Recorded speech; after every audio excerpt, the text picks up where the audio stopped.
Fala pessoal, eu sou Mauro Rodrigues, economista do Porquê, e começa agora mais um episódio do Economia Está em Tudo.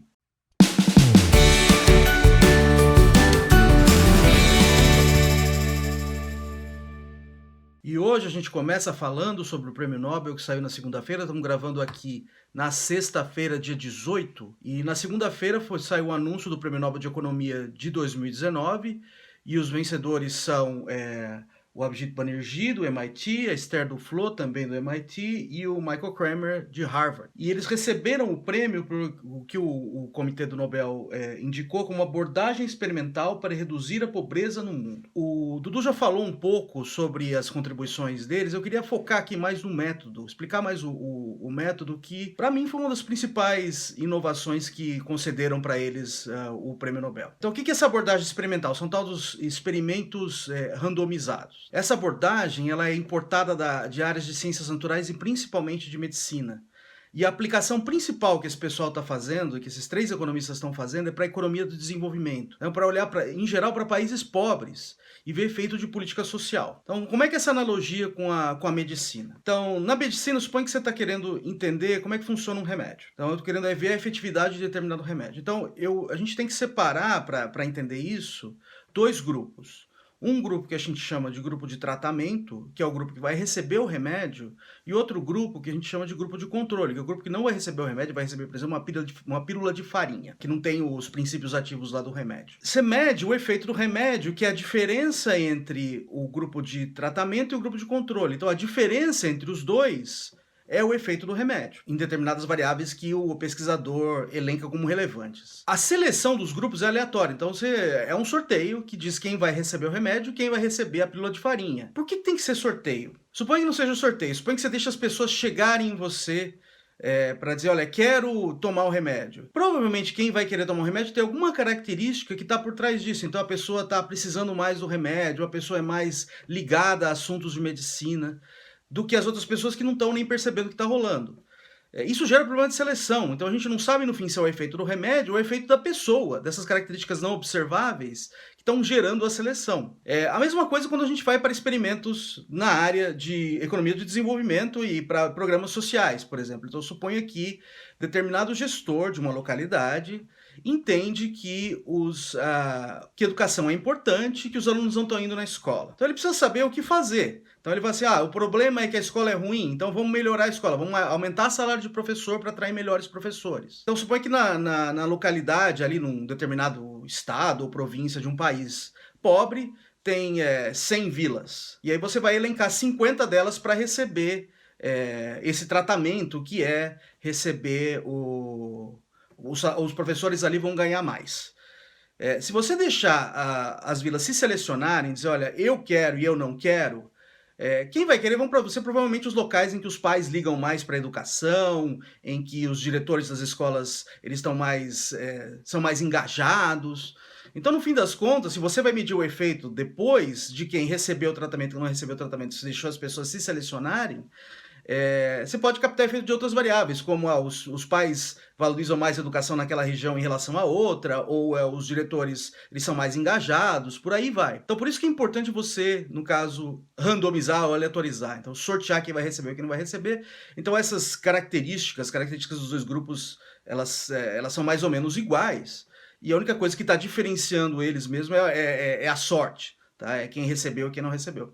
Então, depois disso, você consegue, depois de sortear, aplicar o tratamento, você consegue medir se nas escolas em que os professores ganharam mais, os alunos melhoraram mais em relação àquelas em que não melhoraram mais, e aí você pode ter uma ideia da efetividade do remédio, aí no caso, ou do tratamento. Então isso é super importante para a gente entender o que funciona. Então suponha um gestor que está realmente preocupado com a qualidade da educação, então ele precisa saber se aumentar a salário de professor funciona, se o problema é falta de livro, se o problema é dar incentivo monetário para os pais mandarem os filhos para a escola, por exemplo. Então ele tem um menu de opções ali, precisa saber o que funciona. Então para saber o que funciona a gente precisa testar. Então essa abordagem é super poderosa, super importante, acabou influenciando muito a área de economia de desenvolvimento, virou uma coisa mais focada, mais micro, mais mão na massa. Não estou dizendo aqui que eles desprezam teoria, não é verdade, tá? É uma área super aplicada, mas tem também muita conversa com teoria. mas ela é mais pé no chão, ela é mais aplicada mesmo para tentar entender problemas super localizados, por exemplo, educação, saúde, adoção de tecnologia de produtores rurais, por exemplo, empreendedorismo, efeito de finanças bem no nível micro. Então essa é uma área que expandiu bastante e que foi bastante influenciada por esses economistas que puxaram aí esse método de experimentos randomizados. A grande questão, grande crítica em relação a esse método é a tal da questão da validade externa, tá? Então, como é uma coisa super localizada, a gente não consegue dizer muito, olha, suponha que eu fiz um experimento de educação no Quênia e lá funcionou. Será que se eu transferir esse experimento, por exemplo, para a Índia, ele vai funcionar também? A gente não sabe, tem que testar lá também. Então, é uma coisa que falta validade externa no negócio. Então, esse, em geral, é a crítica principal a esses experimentos. Não querer falar que isso tem que jogar totalmente fora, mas é difícil você fazer essa ponte. Então, uma coisa que para mim foi estranha no comunicado do Comitê do Nobel sobre o prêmio é dizer que foi abordagem experimental para reduzir a pobreza no mundo. Dar esse pulo é difícil. Então, é uma coisa micro que você está tentando pular para o macro, que é a pobreza no mundo. Aí tem um monte de outras variáveis envolvidas. Então aí não é mais o gestor no local, num determinado local que valoriza a educação, está querendo escolher qual é a melhor política para ele, para os cidadãos da sua localidade. Não, aí o problema é muito maior, aí passa por problema macro de nível de corrupção, instituições ruins dos países, problema de governantes capturados por elites que querem se manter no poder e manter seus privilégios. E aí muito disso provavelmente afeta a pobreza dos países, e que afeta a pobreza no mundo.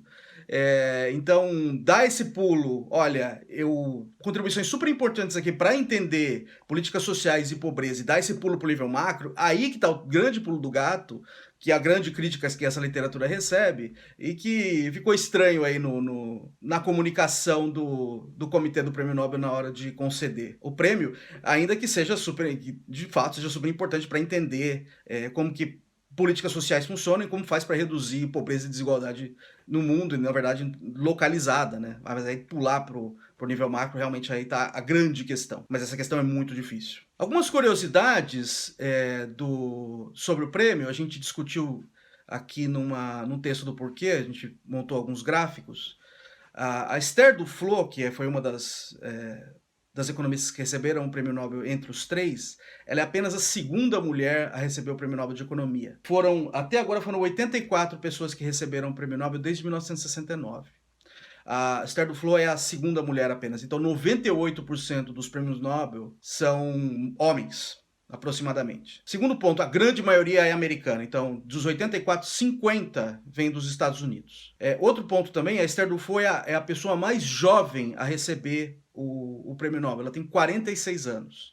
Antes disso, era o Kenneth Arrow, que era o mais jovem no ano em que ele recebeu, em 73, e ele tinha 51. Então ela é de longe a pessoa mais jovem a receber o Prêmio Nobel. Falando um pouco agora sobre o que rolou aqui no Brasil, durante a semana, no começo da semana... Bom, primeiro, né, semana dominada pela crise política do presidente e o seu próprio partido, mas teve coisa importante rolando na economia. Semana começou com esse rolo do Brasil na OCDE, lembrando, a gente já falou aqui sobre isso. A OCDE é um grupo que inicialmente era um grupo de países ricos, principalmente países ricos. Então é um fórum de discussão, depois ela foi expandindo e agora ela está em processo de expansão, e o Brasil... A tentativa do Brasil de entrar nesse grupo faz parte desse processo de expansão. É um fórum de discussão de alinhamento de políticas econômicas, não só políticas econômicas, né, dos países desse grupo. Como um grupo de países ricos, em geral eles têm práticas de governança governamental muito boas. Tá? Então, para entrar nesse grupo, você tem que realizar várias reformas para se alinhar às políticas deles. Então, isso aí também dá um sinal para o resto do mundo que você está comprometido com boas políticas e políticas estáveis. Então, no limite, isso pode facilitar a entrada de capital externo no seu país. Então, o Brasil está enxergando isso. Então, é um processo que está vindo desde lá, da época do presidente Temer. Então, a expectativa é que o Brasil fosse ser recomendado pelos Estados Unidos. Na verdade, o presidente Bolsonaro conseguiu uma promessa do presidente Trump de apoiar o Brasil na entrada no CDE, e recentemente foi divulgado um memorando do governo americano não mencionando o Brasil, mencionando que apoiará a entrada das candidaturas da Argentina, Romênia no futuro próximo, mas não teve menção ao Brasil. Então a expectativa é que o Brasil fosse mencionado. Então isso aí gerou uma discussão de que os Estados Unidos teria retirado o apoio. Na verdade, depois foi desmentido. Então a expectativa é que o Brasil, não que o Brasil entrasse agora já junto com a Argentina e a Romênia, mas teria um cronograma de entrada e que o Brasil seria mencionado e o Brasil não foi mencionado. Então isso gerou uma certa noção de que que os Estados Unidos teria retirado o apoio ao Brasil, que não é verdade. Eles dizem que eles mantiveram o apoio. O problema é que agora a gente não sabe quando isso vai rolar, né? Isso aqui agora é perder de vista. Aparentemente, pelas discussões que estão rolando por aí, eu estou recomendando alguns links aqui embaixo, em particular uma muito boa matéria da BBC sobre isso. Os Estados Unidos, eles não querem que a OCDE ela expanda muito rápido, tá? Então por isso que eles estão, de fato, dando uma segurada. Outros países, principalmente europeus, entendem que tem que ser mais rápido. Então o impasse está aí, na verdade, né? Não é o Brasil em si que é o problema. Na verdade, o Brasil foi até elogiado por um executivo da OCDE recentemente, que está adotando políticas para se alinhar à OCDE e entrar rapidamente. O Brasil também já é um membro ligado, não exatamente um membro da OCDE, mas já tem ligações com a OCDE. Então se você for lá no site da OCDE, você consegue ver os dados dos países da OCDE e também do Brasil. Então o Brasil é um parceiro no compartilhamento de dados. Então aparentemente é uma coisa que tem a ver mais com o entendimento do governo americano de que eles não querem que a OCDE cresça muito rápido, que ela se torne uma ONU, por exemplo, e o Brasil acabou sofrendo por causa disso, mas acho que isso é um dos custos de você conviver num mundo em que Donald Trump é presidente dos Estados Unidos. É incerteza com relação a políticas. Haja visto o que está acontecendo na Síria e na Turquia agora. O último tópico que eu gostaria de mencionar é sobre a Casa da Moeda. Então, recentemente, o presidente Bolsonaro soltou um decreto em que a Casa da Moeda entrou definitivamente no rol de empresas a serem privatizadas. Isso já é uma coisa que vem desde lá, uma discussão que já vem desde lá do governo do presidente Michel Temer, e agora parece que vai para frente. Tem muita gente criticando isso, dizendo que o Brasil vai perder soberania, que a política monetária vai ficar na mão de empresa privada. Tá? Então, um medo que pode acontecer é o seguinte: olha, vai ter um agente privado, vai querer imprimir um monte de dinheiro, isso aí vai gerar muita inflação, o Brasil vai perder controle da estabilidade de preço por causa que a Casa da Moeda está na mão de um ente privado.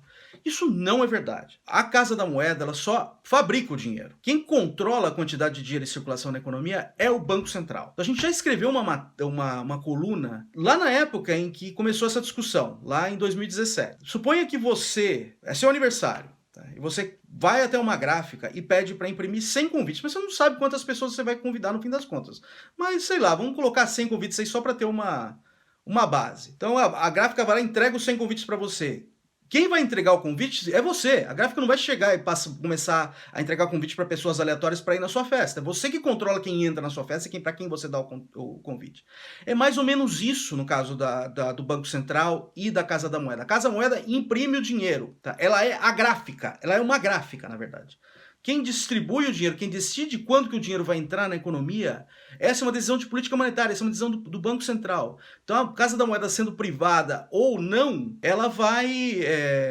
Quem vai continuar controlando a quantidade de moeda da economia vai ser o Banco Central. Então uma possível crítica um pouco mais sofisticada que vem daí é o seguinte: não, vai ter fraude, vai ter, com a Casa da Moeda na mão do setor privado, pode ter fraude. Então eles podem começar a desviar dinheiro, e aí tem incentivo para isso, né? Por causa que o dinheiro vale, você pode comprar bens com esse dinheiro. Então o cara com dinheiro no bolso desviado, ele pode comprar mais coisas, pode ficar mais rico. Então vai ter desvio, então portanto você vai encher a economia de dinheiro, isso vai perder o controle da estabilidade de preços. Não está claro para mim por que a Casa da Moeda privada ela teria mais fraudes do que a Casa da Moeda pública. Na verdade, o ganho que você tem disso é um ganho de eficiência, que na mão do ente privado, o ente privado está buscando lucro, então ele não tem incentivo, por exemplo, a atender interesses políticos, que é o que acontece quando você tem uma empresa na mão do setor público. Então isso está fora. Uma preocupação que eu acho válida é o seguinte: olha, isso aí vai virar um monopólio. Então ele é um monopólio estatal, agora vai virar um monopólio privado. E monopólio privado também pode ter os mesmos problemas do monopólio público. Você pode ter incentivo a ser ineficiente, tá? Entregar um produto ruim, então, portanto, caro e ruim, porque sabe que tem uma demanda fixa ali.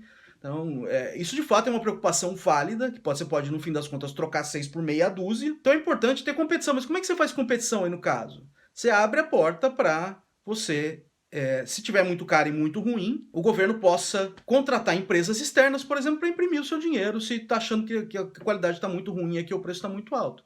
E isso já foi feito recentemente, até em 2017. Tem uma matéria do Estadão que eu estou recomendando aqui, lá de 2017, mostrando que o Banco Central, naquela época, encomendou notas de R$2 de uma empresa da Suécia. E saiu mais barato do que produzir aqui. Então isso dá uma ideia da ineficiência da Casa da Moeda e a potencial preferência por imprimir lá fora. Então, essa opção ela tem que estar presente ali.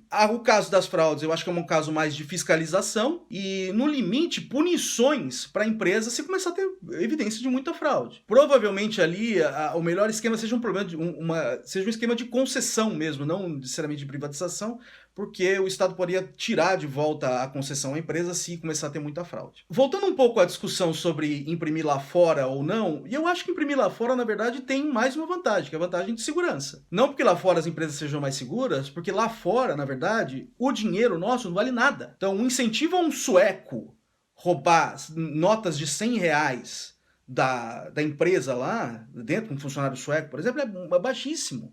Porque o dinheiro para ele não vale nada. Se aqui no Brasil ele vale. Então, o incentivo à fraude, se o dinheiro foi produzido lá fora, ele é menor. Uma questão que pode ter é o seguinte, olha, pode ter problemas no transporte. Como eu tenho que fazer um transporte muito mais longo, você tem muito mais pontos em que você pode ter desvio. Então, por exemplo, no aeroporto, sei lá. E aqui na Casa da Moeda você não vai ter tanto problema na hora que você vai carregar o dinheiro da Casa da Moeda para, sei lá, para o Banco Central. Então, ou para distribuir esse dinheiro. Então, eu acho que é uma coisa que tem que pesar, mas é uma coisa para a gente pensar mesmo. Será que não vale a pena produzir lá fora? E o Brasil, assim, só um dado, isso não é uma coisa pouco usual.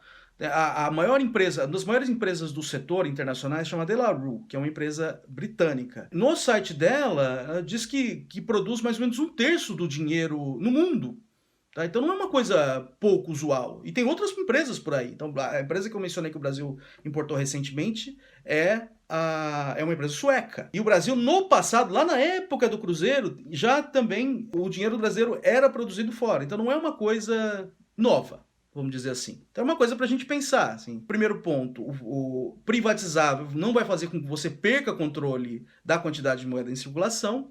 Você tem potenciais questões de fraudes, mas potenciais questões de fraudes. Então, tanto com a Casa da Moeda na mão do setor público como no setor privado, tem potenciais ganhos de eficiência, mas você tem que cuidar para que isso não vire um monopólio. Não virar um monopólio é você ter a opção do governo encomendar o dinheiro em empresas lá fora. De fato, aqui começar a ficar muito caro ou a qualidade começar a cair por causa que o monopolista ficou acomodado, por exemplo. É isso aí, pessoal. A gente volta a conversar mais na semana que vem.